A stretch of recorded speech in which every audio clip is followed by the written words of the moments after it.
Kawakami, what the 49ers proved this season. It's not the end for us. Star left tackle Trent Williams said the 2025 season showed that the organization is building toward a brighter future. Trent Williams had something to say to his beaten, heartbroken, and emotionally blasted teammates after the last gasp and last minute of the last game of this everlasting 49ers season. And when Williams speaks, the 49ers lean in. Williams' words weren't about this sad day, and this dem-0 realizing 41-6 loss to the Seahawks on Saturday in a divisional-round playoff game at Lumen Field. They weren't about sadness or defeat at all. "I'm super excited for what we have with this group, the future that we have," Williams said later at the podium when asked about his address to the team. "Obviously tonight sucks, but it's not the end for us. A lot of people tried to fight until they couldn't fight no more. It wasn't the end to this 49ers journey. It's closer to the beginning. It's about suffering a litany of devastating injuries, figuring out how to win 12 regular season games and knocking off the defending champion Eagles in the wild card round. And it's about inevitably running up against a healthier, tougher, more talented team on Saturday and understanding that they can and maybe should be healthier, tougher, and more talented than everybody next season.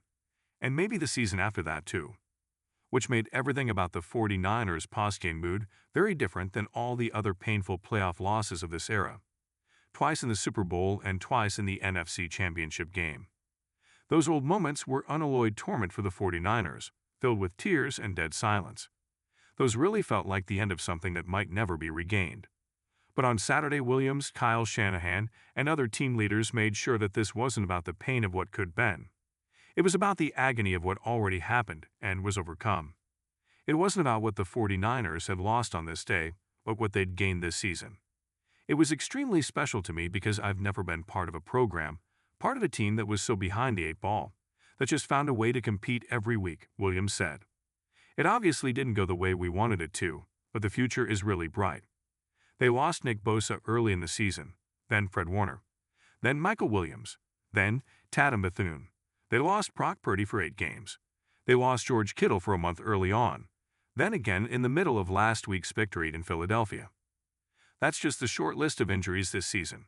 It was too much for them against the Seahawks, both in the regular season final that decided the NFC's No. 1 seed, and again during the deluge on Saturday, starting with a Seahawks kickoff return for a touchdown on the game's first play. But how in the world did they get within one win of the NFC Championship game in the first place? The 49ers veterans wanted everybody else on the team to know it, and remain committed to keeping this going. "What I will say is, in all my years of playing, this is one of the proudest I've ever been to be a part of this team, Christian McCaffrey said, "and I love everybody in that locker room." Practically, realistically, honestly, the 49ers weren't nearly as good as the Seahawks this season. But the Seahawks might be the best team in the NFL and might prove it in the next several weeks, concluding at Lumen Stadium for Super Bowl 60. Also, the 49ers beat the Seahawks in Seattle in Week 1, the only time the 49ers were close to full strength against their rivals this season. Yes, that was measured a time or two Saturday night. And the 49ers go into next season knowing that Purdy is easily one of the top quarterbacks in the league, that their injured stars should all be back at some point before next season's playoffs, that the handful of young players who stepped into major roles this season should only be better, and that there is something special in this group of people.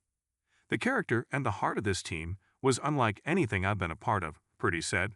"I know a lot of guys were saying that." Kyle said it. Trent Williams, "Everyone feels it. For us, it does excite us in terms of, we're going to regroup and get guys healthy and get back after it. We are excited for the future, but right now it sucks." They also have money to spend after last off-season's financial reset and the offloading of Brandon Ayuk's contract.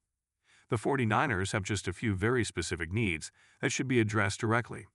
A dynamic defensive end opposite Bosa, and probably multiple playmaking wide receivers.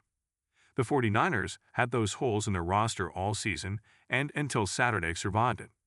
Then the Seahawks erased the 49ers' wobbly receiver court, shut down McCaffrey and the run game, and powered through the 49ers' defense whenever they had to. But those are fixable points for the 49ers. It's all possible.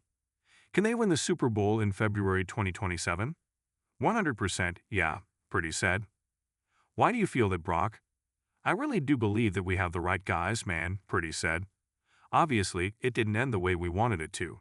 But I really do think that with some guys getting healthy and what we stand for and how we always bounce back, I feel like our backs were against the wall all season with guys going down, but we always found a way. Shanahan, for his part, didn't get as specific as that. When the aftermath of past playoff losses, he's looked close to shatter. And he didn't look or sound shattered on Saturday night. He sounded disappointed but proud. He looked a little mad, but also incredibly eager to start planning for next season and the next chance to play games with these players again. Everybody in that locker room sounded like that, actually. They weren't good enough to play a few more weeks together this season, but they will come back together next season, and they will carry everything important about this season with them. It's not going away. It can't be over. On Saturday night, the 49ers made sure to let everyone know, this is not over.